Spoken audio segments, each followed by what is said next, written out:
Sebagai pembuka newsroom kali ini kami memiliki informasi Bareskrim Polri membongkar laboratorium narkoba rahasia di sebuah villa di Canggu, Kabupaten Badung, Bali. Dalam kasus itu, polisi menangkap 3 warga negara asing. To see your phone. Huh? You want to see your phone first. Where's your phone number? Okay, settle. Warga negara asing ini tak berkutik saat diciduk Satuan Tugas Direktorat Narkoba Bareskrim Mabes Polri. 3 tersangka warga negara Ukraina tersebut bernama Ivan Volovod, Nikita Volovod, dan Konstantinus. Tersangka dengan visa turis memodifikasi Rubana Villa menjadi 2 laboratorium, yakni pabrik ganja hidroponik dan laboratorium ekstasi. Barang bukti yang diamankan berupa alat cetak ekstasi dan beberapa peralatan clandestin laboratorium dengan beberapa jenis bahan kimia prekursor untuk membuat narkoba jenis mepedron. Total, polisi menyita sebanyak 520,032 kg. Ini laboratorium hidroponik kanabis alias laboratorium ganja. Saya ingin tunjukkan kepada Anda lagi ya. Akan masuk sini. Di sini ya. Kalau kita bisa lihat di sini, ini adalah labnya, lab pengolahan ganja, ada mesin cetaknya. Di sini mesin cetaknya, ya sudah disita oleh petugas yang jelas. Nah, oke, kita akan lihat bagaimana kebun hidroponiknya. Bisa berkebun di bawah ataupun lantai bawah di basement. Seperti ini ketika ia berkebun gambarnya. Dan ini sudah panen ya. Dan inilah hasilnya. Ada berapa hasil? Ini saya menunjukkan kepada Anda, ini adalah produk dari jaringan sindikat jaringan Hidra, jaringan sindikat narkoba internasional yang dikendalikan langsung dari kawasan Canggu di Kabupaten Badung, Bali. Kalau kita bisa lihat di sini, tentu pencahayaan menjadi penting dalam berkebun. Ini tidak untuk menginspirasi, tapi bagaimanapun pasti publik bertanya-tanya, karena ini kan di kawasan tertutup, alias area tertutup ini. Tertutup dan kurangan pencahayaan matahari, tapi mereka menggunakan sinar UV seperti ini untuk memastikan bahwa ganja bisa ditanam melalui metode hidroponik di sini dan disebarluaskan. 2 tahun disebutkan jaringan ini sudah beraksi, dan bahkan menariknya modus operandi ini disebarluaskan barang-barang haram ini melalui aplikasi Telegram. Bukan hanya melalui aplikasi Telegram untuk kemudian tidak gampang terendus oleh petugas. Mereka menggunakan Bitcoin ataupun cryptocurrency sebagai alat transaksi barang haram narkoba. Sindikat ini merupakan pengembangan dari pengejaran jaringan Escobar Indonesia, Freddy Pratama.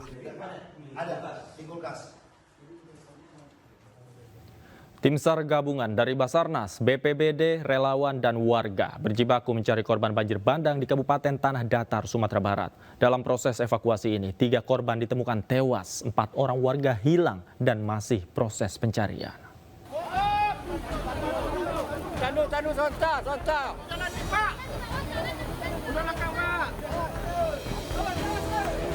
Tim SAR gabungan dari Basarnas, BPBD Tanah Datar, relawan, dan warga berjibaku membersihkan material banjir bandang untuk mencari korban sekaligus melakukan pembersihan.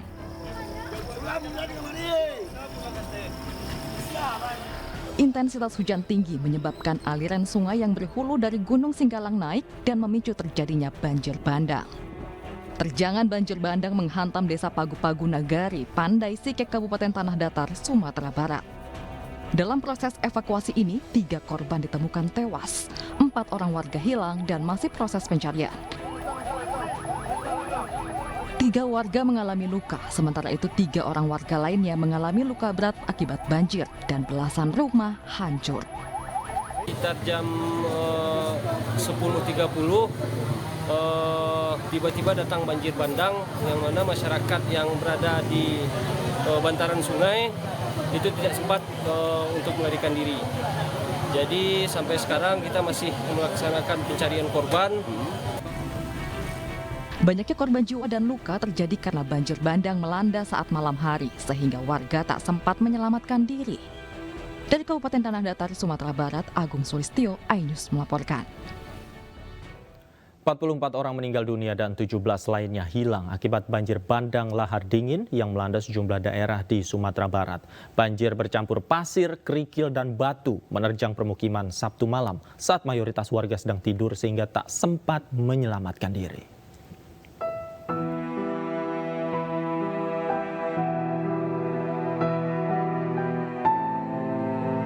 Banjir bandang lahar dingin menerjang sejumlah wilayah di Provinsi Sumatera Barat sejak Sabtu malam. 4 wilayah dengan dampak terparah diantaranya Kabupaten Agam, Tanah Datar, Padang Panjang, dan Padang Pariaman.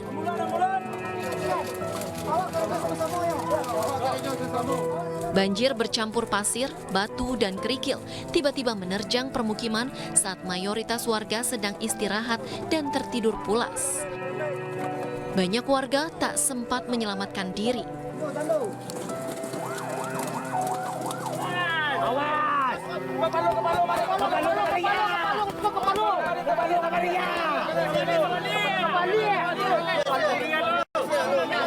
Banjir bandang juga mengakibatkan tanah longsor di berbagai titik dan memutus akses jalan. Salah satunya di Kecamatan Lubuk Kilangan, Kota Padang.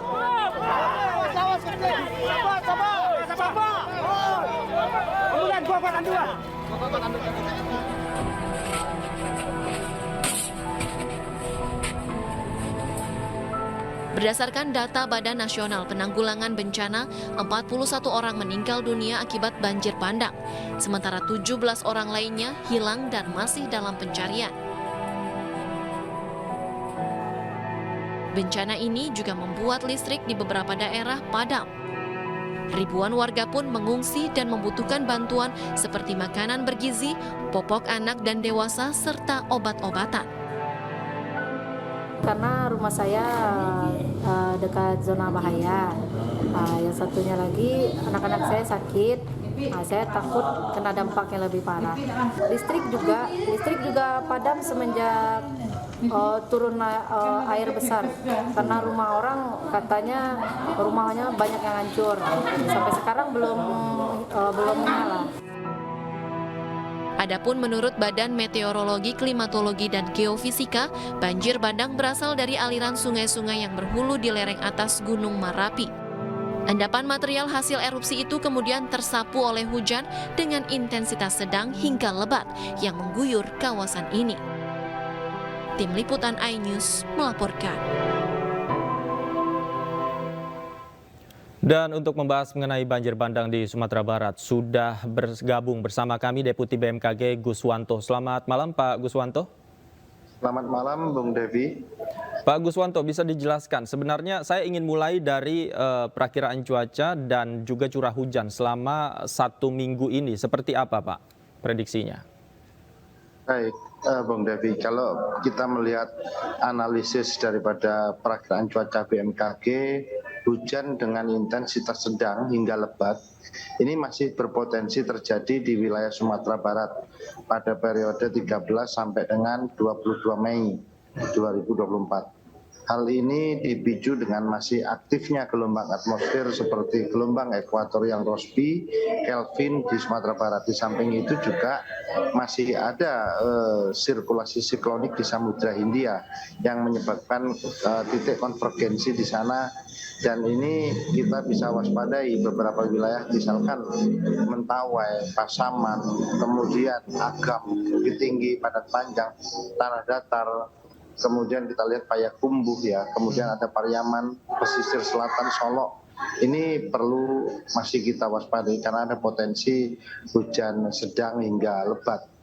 Oke, Pak, kalau kita lihat dari apa yang terjadi di Sumatera Barat ini kan luapan sungai yang disebabkan hujan lebat yang turun secara terus-menerus, Pak. Nah, kemudian permintaan datang terkait adanya rekayasa cuaca begitu. Apakah hal ini memungkinkan, Pak, untuk dilakukan? Baik, rekayasa untuk modifikasi cuaca itu memungkinkan. Namun perlu dilihat ya untuk arah daripada pertumbuhan awannya. saat ini secara potensi pertumbuhan awan untuk Sumatera Barat itu di atas 70%. Nah, kalau ini berasal dari Samudra Hindia itu bisa dijatuhkan sebelum masuk ke wilayah Sumatera Barat.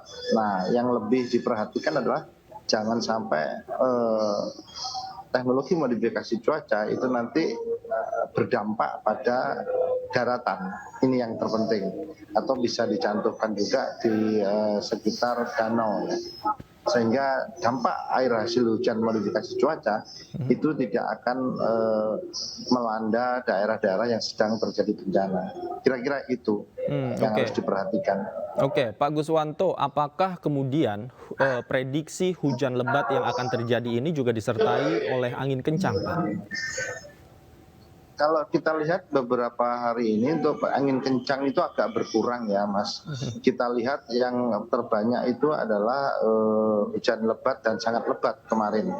Kami pun kemarin masih tertahan di bandara pada penerbangan GA164 itu juga melakukan holding karena pada waktu itu jarak pandang hanya sekitar 700 sampai 900 meter. Ini yang perlu diperhatikan. Untuk angin itu bersifat lokal, biasanya satu wilayah tertentu, dan ini biasanya sangat berpengaruh terhadap adanya bukit barisan. Demikian.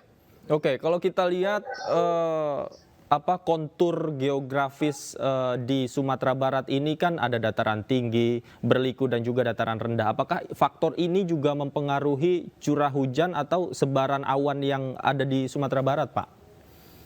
Betul sekali, Bung Davi. Jadi saat ini Sumatera Barat kalau kita lihat berdasarkan tipe hujan itu ada dua ya. Yang dipisahkan oleh bukit barisan yang membujur dari selatan hingga ke utara. Jadi di sebelah barat bukit barisan ini tipe hujannya itu ekuatorial tipe 1, di mana terjadi 2 kali puncak, biasanya bulan April dan November. Namun di sana curah hujan yang paling minim itu di atas 200 mm ya. Jadi masih tinggi, tidak pernah menjadi musim kemarau. Sedangkan di wilayah timur Bukit Barisan itu tipe hujannya itu ekuatorial tipe 2, di mana terjadi musim kemarau dan musim hujan itu jelas.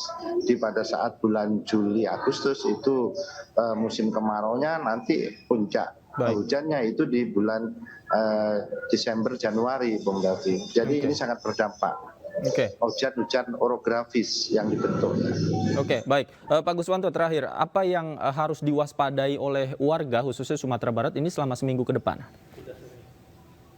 Yang perlu diwaspadai oleh warga itu adalah saat ini yang perlu kita waspadai itu adalah kan barangkali ada material-material hasil erupsi ataupun batang-batang kayu yang masih berada di lereng-lereng ataupun batuan yang masih menggantung. Ini yang perlu diwaspadai karena masih terjadi potensi hujan sedang hingga lebat. Kita khawatirkan belum tuntas. Nah, belum tuntas inilah yang dikhawatirkan nanti bisa menyusul untuk terjadinya longsor ataupun banjir bandang susulan. Ini yang perlu kita waspadai oleh masyarakat. Dan kemudian kami juga waspada juga bagi masyarakat yang tinggal di bantaran sungai, karena hujannya ini biasanya terjadi pada sore, malam hingga pagi hari. Ini pada saat kita sedang beristirahat ya, pada saat kita lengah. Ini yang perlu diwaspadai. Baik, ini informasi yang sangat penting sekali khususnya bagi warga yang berada di bantaran sungai. Terima kasih Pak Guswanto atas informasinya dan waktunya sudah bergabung bersama kami di iNewsroom. Selamat malam, sehat selalu.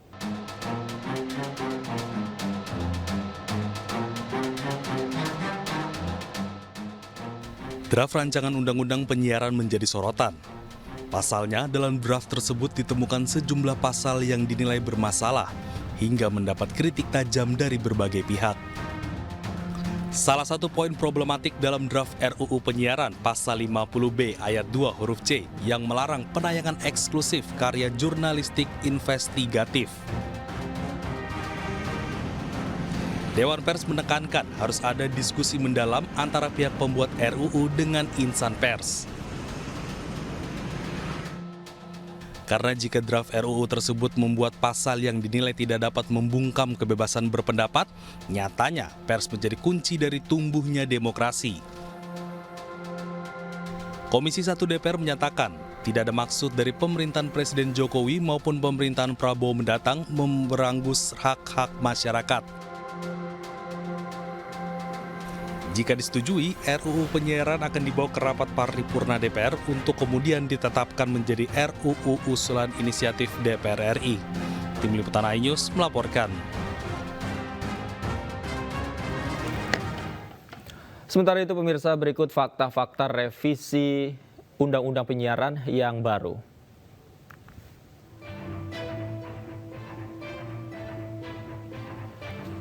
Di pasal 8A, sengketa visual jurnalistik diselesaikan oleh Komisi Penyiaran Indonesia. Sementara itu sebelumnya penyelesaian sengketa jurnalistik dilakukan hanya di Dewan Pers. Hal ini berpotensi mengintervensi kerja jurnalistik profesional.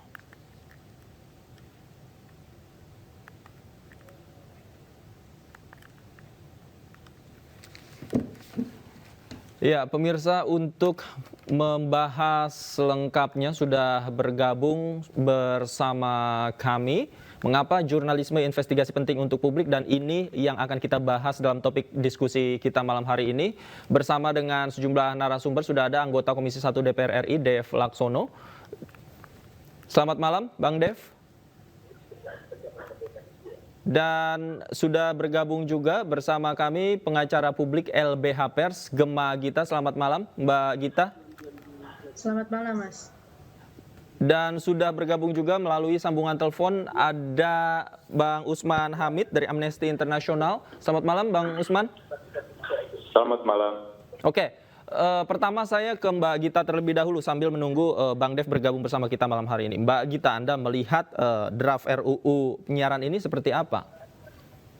Baik, terima kasih. Kami menyoroti beberapa hal yang cukup krusial ya yang ada di dalam revisi Undang-Undang Penyiaran ini. Salah satunya mengenai tentang kewenangan KPI yang overlapping dengan kewenangan Dewan Pers.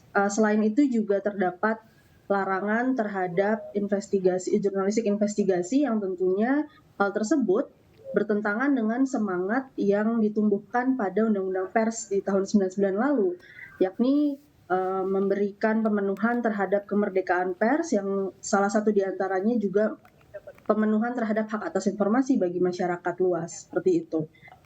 Selain daripada dua hal tersebut, kami juga menyoroti pasal penghinaan dan pencemaran nama baik yang lagi-lagi diberi karpet merah dan keberadaannya semakin delegitimasi lagi di dalam revisi Undang-Undang Penyiaran ini. Padahal pasal yang sifatnya elastis seperti ini sudah terbukti ya selalu memakan korban dari masyarakat sipil yang berusaha memberikan kritiknya terhadap pelayanan publik maupun penyelenggara negara. Jadi memang terdapat beberapa lapisan pelanggaran dari yang sudah kami soroti di dalam undang-undang ini. Selain daripada overlapping kewenangan KPI, juga terdapat ancaman pelanggaran hak atas kemerdekaan pers dan hak atas kebebasan berpendapat maupun hak atas informasi bagi publik. Kemudian juga dilanggengkannya lagi pasal-pasal elastis tersebut. Oke. Saya ke Bang Dev. Bang Dev, sudah bisa dengar suara saya? Bang Dev, selamat malam. Ya, sekarang masuk jelas suara clear. Oke, Bang Dev, ini kan usulannya datang kemudian menjadi sorotan meskipun saat ini sudah sedang digodok begitu di DPR. Salah satu yang menjadi sorotan adalah ini ditengarai sebagai dalam tanda kutip upaya pengkebirian kebebasan pers. Tanggapan Anda, Bang Dev? Ya, ini jadi gini, mungkin ada pandangan yang berbeda dengan maksud dan niatan yang kerja kita perbuat. Jadi larangan eksklusif itu maksudnya itu adalah larangan satu media eksklusif kepada satu topik gitu. Jadi tujuannya apa? Agar jangan sampai ada penggiringan opini terhadap salah satu isu. Misalnya contoh kasus korupsi kah, atau ada situasi atau isu tertentu yang dipegang oleh satu media, sehingga tiada media lain yang bisa mengcover konten ataupun berita tersebut. Nah, itu maksudnya kenapa dibuat pasal tersebut ya. Nah, tetapi ini kan masih berlangsung pembahasannya. Ini masih proses dan akan diagendakan di masa sidang yang berikutnya, akan dimulai besok. Jadi masukan-masukan dari teman-teman media ini akan kita terima, akan kita serap untuk kita sempurnakanlah undang-undang ini. Karena revisi undang-undang ini sudah berlangsung cukup lama, sekitar 12 tahunan lah revisi ini sudah bergulir. Jadi kita sih menginginkan ini bisa segera untuk selesai. Kenapa? Agar insan media, insan pers, insan insan penyiaran lainnya, baik apakah itu di hiburan ataupun di sektor lainnya, itu bisa berjalan dengan tenang dan juga bisa bekerja dengan nyaman, begitu.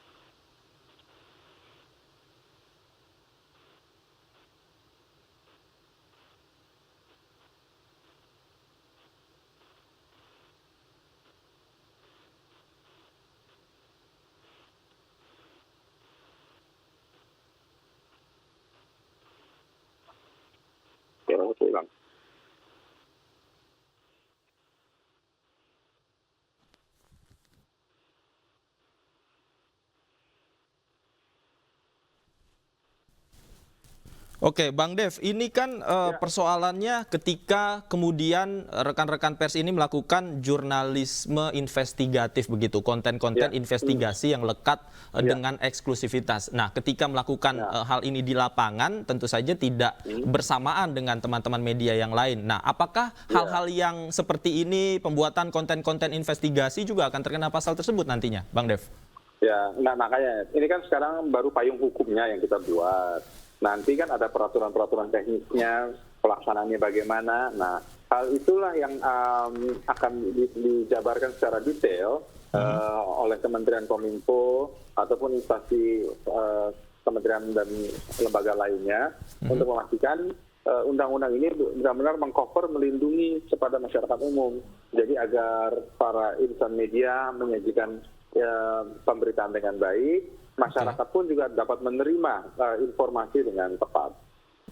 Oke, saya ke Bang Usman Hamid deh. Bang Usman Hamid, sebagai bagian dari Koalisi Masyarakat Sipil, ini pers kan bersama-sama dengan Amnesty International menjadi salah satu elemen dari pilar demokrasi keempat. Kalau Anda melihat hal-hal seperti ini, seperti pembungkaman hak pers, apakah Anda setuju dengan hal itu?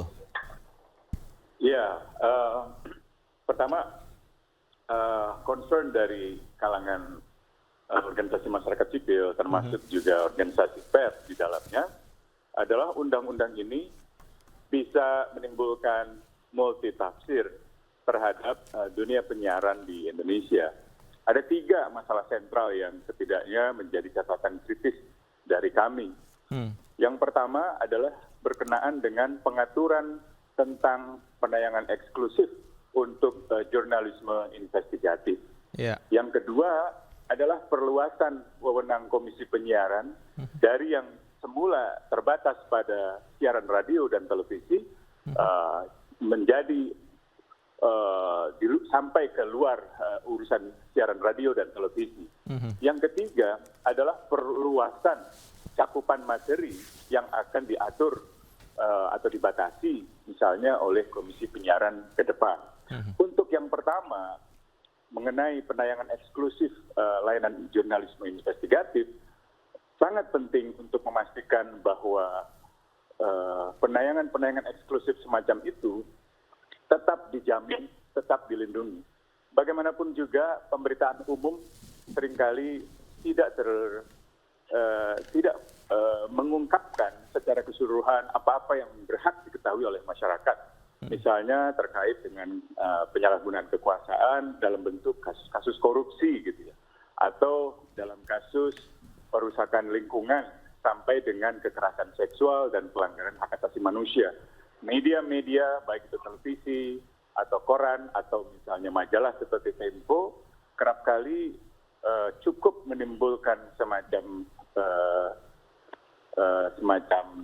sikap yang kurang menerima dari beberapa pejabat sehingga melaporkan pemberitaan tersebut atau melaporkan media tersebut ke Dewan Pers atau misalnya lebih jauh lagi melaporkan jurnalisnya ke misalnya dalam proses pidana.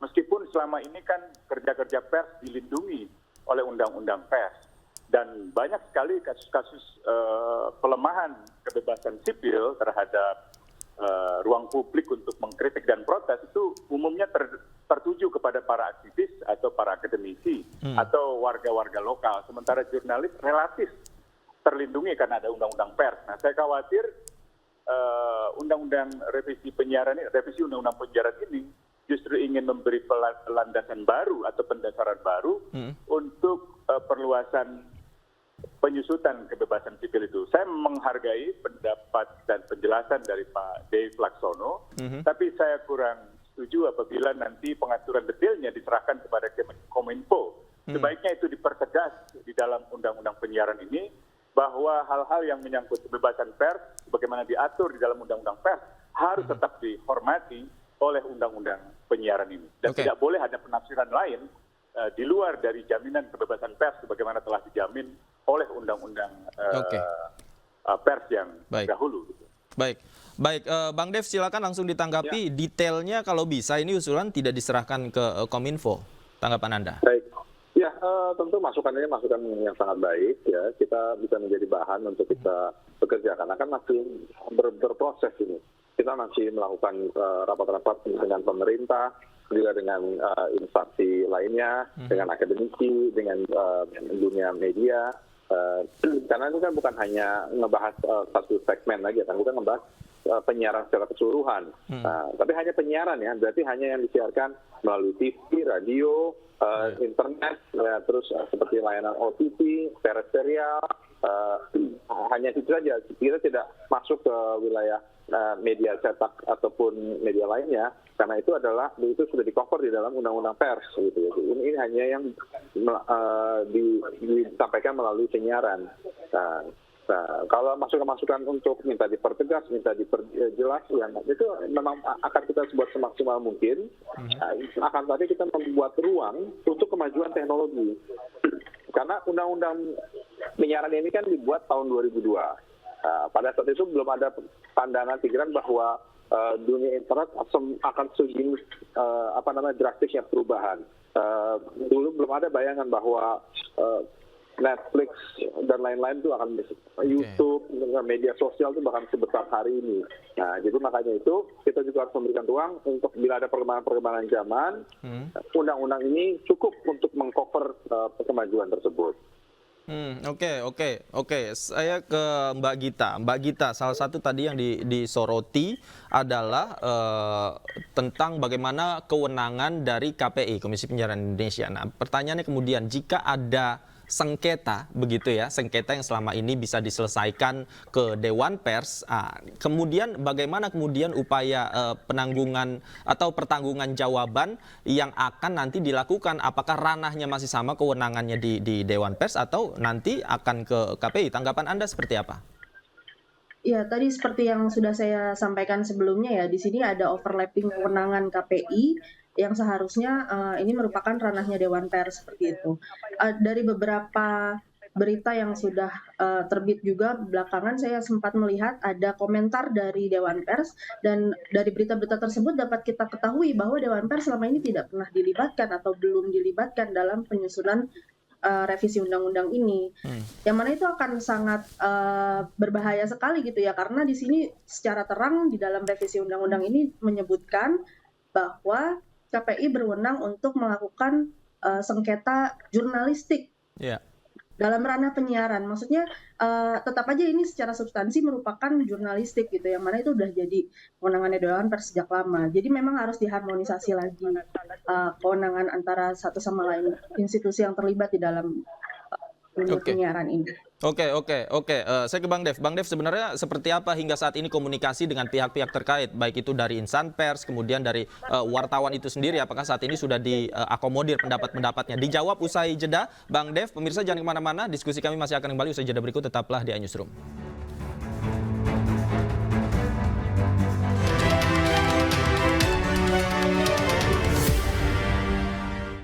Kembali di iNewsroom, pemirsa, saya masih bersama dengan Bang Dev Laksono, Bang Usman Hamid, dan Mbak Gemma Gita. Saya ke Bang Dev, tadi saya utang pertanyaan. Bang Dev, hingga saat ini bagaimana kemudian Komisi 1 mengakomodir masukan dan saran-saran dari para pelaku pers itu sendiri? Apakah sudah dilakukan? Ya, kan sekarang baru mulai rapatnya lagi. Nanti kita akan undang, baik dari perwakilan, dari aliansi, dari asosiasi, ataupun juga dari industri langsung, untuk kita mendapatkan masukan sehingga kita bisa menyempurnakan. Sembari kita menunggu juga BIM dari pemerintah ya, daftar isian masalah, sehingga apapun yang menjadi khawatiran menjadi masukan dari masyarakat ataupun juga yang pemerintah ingin sampaikan bisa kita godok untuk kita keluarkan menjadi suatu produk hukum yang bisa disepakati oleh semuanya. Termasuk mungkin nanti dari LBH Pers diundang juga ya, Mbak Gita dan teman-teman ya. Pasti. Oke. Mbak Gita, mumpung nanti akan diundang oleh Komisi 1, kira-kira apa yang akan Anda sampaikan kepada Bang Dev dan teman-teman nantinya, dan yang memang harus kita kawal soal itu? Ya, dari kami salah satu hal yang paling krusial yaitu tadi ya, harus dicabut, itu menurut kami sudah harga mati, harus dicabut soal pelarangan jurnalistik investigasi, karena kalau boleh ulang sedikit, itu merupakan salah satu bentuk kerja-kerja jurnalistik yang memang tidak bisa dibatasi gitu. Baik itu tadi sempat disampaikan oleh Bang Dev bahwa ini yang dilarang adalah jurnalistik eksklusif yang hanya mengungkap satu peristiwa aja. Nah, itu justru telah banyak presidennya bahwa tayangan-tayangan atau penyiaran jurnalistik investigasi model seperti itu digunakan sebagai check and balances bagi pemerintah. Jadi alih-alih digunakan atau alih-alih dilarang oleh pemerintah, seharusnya pemerintah menggunakan ini sebagai check and balances dalam melakukan penyelenggaraan negara. Dan yang lainnya yang menjadi poin krusial lainnya juga soal kewenangan penyelesaian sengketa jurnalistik tadi. Harus membangun dialog dengan Dewan Pers, jangan sampai ada overlapping kewenangan dari KPI, dan jangan sampai ada miskomunikasi lah antara dua institusi. Oke, Bang Dev, saya penasaran, usulan terkait 2 poin ini sebenarnya datang dari mana, Bang Dev? Ini kan tidak tiba-tiba lahir dari ruang-ruang kosong. Tentu saja ada diskusinya pertama, kemudian ada tesis, kemudian ada diskursusnya di sana. Seperti apa sebenarnya? Ya, nah ini memang tadi saya juga sempat dibahas. Cuman saya mesti lihat lagi pembahasannya itu masuknya di mana, karena kan ada historinya kan, pasal-pasal itu siapa yang mengajukan, siapa yang membahas. Nah, nanti itu mesti dilihat lagi. Akan tapi yang lebih penting itu kan hasil akhirnya ya. Daripada kita membahas ini siapa yang buat, ini siapa yang ngajuin, siapa yang usulin, kita lihat masukannya ini dari mana, dari semuanya, apa yang menjadi kekhawatiran, apa yang menjadi ketakutan, apa yang menjadi gusaran banyak orang, untuk kita rampungkan sehingga ini tetap bisa menjaga kebebasan media, agar media itu bisa mengawasi pembangunan pemerintah, dan jangan sampai ada upaya untuk menghalangi ataupun menutupi kebebasan pers yang sudah kita nikmati selama era reformasi ini. Oke, saya ke Bang Usman. Bang Usman, tadi Anda sempat menyebut bahwa sebenarnya seharusnya detail mengenai poin per poin yang ada dalam rancangan undang-undang itu jangan diserahkan ke Kominfo. Sebenarnya apa sih yang menjadi kekhawatiran terbesar Bang Usman terkait hal ini? Ya, yang menjadi kekhawatiran kami sebenarnya adalah multitafsirnya ketentuan undang-undang di dalam pelaksanaannya. Misalnya tadi saya sebutkan tentang larangan untuk penayangan eksklusif untuk jurnalisme investigatif. Nah, sebaiknya itu diberikan pembatasan yang jelas di dalam undang-undang. Demikian pula hal yang menyangkut perluasan materi yang akan diatur ya, terkait dengan hal-hal berbau kekerasan, hal-hal yang berbau mistis, atau hal-hal yang berbau narkotika. Nah, itu kan kalimat-kalimat dalam pasal-pasal itu masih perlu dipertegas. Misalnya disesuaikan dengan standar hukum hak asasi manusia, baik itu dalam hukum internasional, dalam konstitusi, maupun juga dalam undang-undang hak asasi manusia di Indonesia. Kalau memang ada konten penyiaran yang memprovokasi kebencian berdasarkan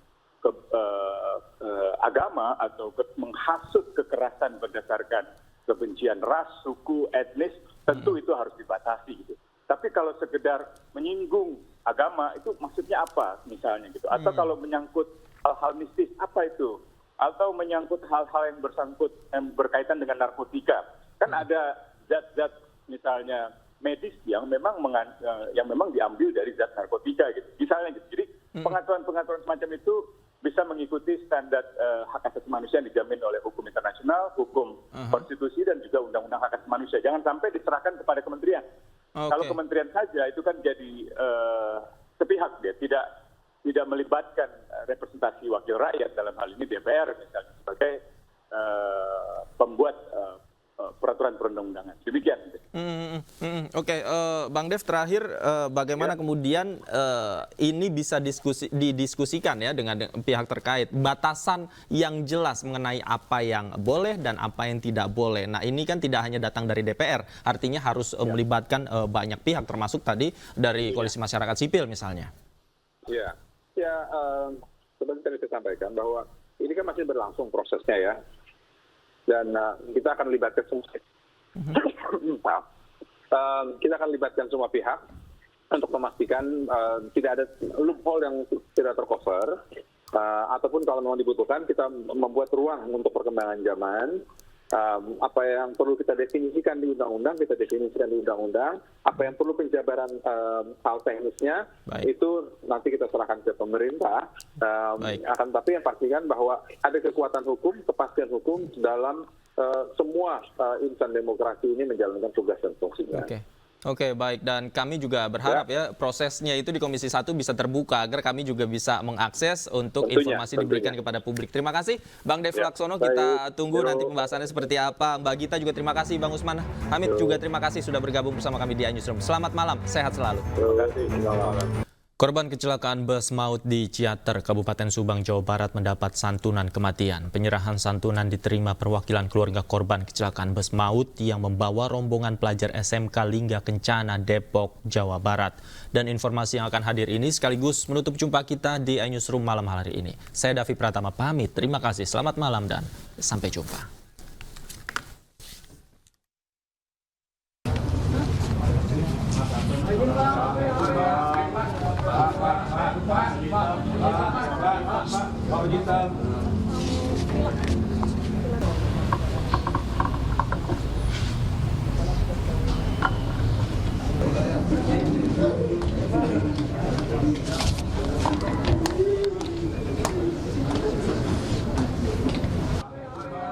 Isak tangis sejumlah perwakilan keluarga dari siswa SMK Lingga Kencana Depok tak terbendung saat proses penyerahan santunan dari Jasara Harja dan Pemkot Depok. Penyerahan santunan ini dilakukan secara simbolis di sekolah dengan memberikan sertifikat pada 5 orang perwakilan keluarga korban kecelakaan bus maut yang membawa rombongan pelajar SMK Lingga Kencana Depok.